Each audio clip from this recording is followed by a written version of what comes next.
کیا تمہیں معلوم نہیں کہ آسمانوں اور زمین کی سلطنت اللہ ہی کی ہے اور اللہ کے سوا تمہارا کوئی دوست اور مددگار نہیں، اور مشرق اور مغرب سب اللہ ہی کا ہے، تو جدھر بھی تم رخ کرو ادھر ہی اللہ کی ذات ہے۔ بے شک اللہ صاحب وسعت ہے، باخبر ہے۔ وہی آسمانوں اور زمین کا پیدا کرنے والا ہے، اور جب کوئی کام کرنا چاہتا ہے تو اس کو ارشاد فرما دیتا ہے کہ ہو جا، تو وہ ہو جاتا ہے۔ سو تم مجھے یاد کیا کرو، میں تمہیں یاد کیا کروں گا، اور میرا احسان مانتے رہنا اور میری ناشکری نہ کرنا۔ اے ایمان والو، صبر اور نماز سے مدد لیا کرو، بے شک اللہ صبر کرنے والوں کے ساتھ ہے۔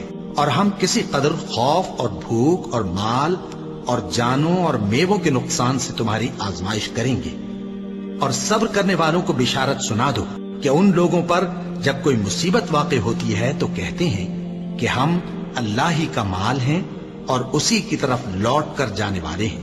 اور اے پیغمبر، جب تم سے میرے بندے میرے بارے میں دریافت کریں تو انہیں معلوم ہو کہ میں تو تمہارے پاس ہی ہوں۔ جب کوئی پکارنے والا مجھے پکارتا ہے تو میں اس کی دعا قبول کرتا ہوں، تو ان کو چاہیے کہ میرے حکموں کو مانیں اور مجھ پر ایمان رکھیں تاکہ نیک رستہ پائیں۔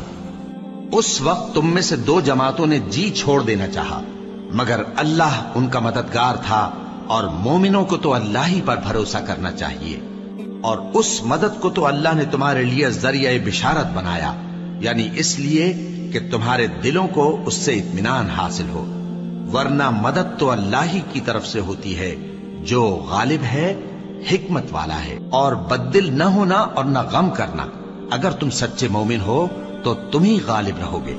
یہ تمہارے مددگار نہیں ہے بلکہ اللہ تمہارا مددگار ہے، اور وہ سب سے بہتر مددگار ہے۔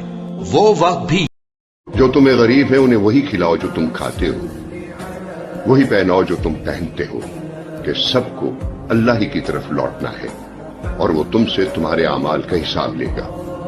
یاد رکھو، ہر مسلمان دوسرے مسلمان کا بھائی ہے، اور تمام مسلمان آپس میں بھائی بھائی ہیں۔ مسلمانوں میں رنگ، نسل اور قبیلے کا کوئی امتیاز نہیں۔ کوئی مسلمان کسی دوسرے کے مال پر ناجائز تصرف نہیں کرے گا، ورنہ یہ ایک دوسرے پر ظلم ہو جائے گا۔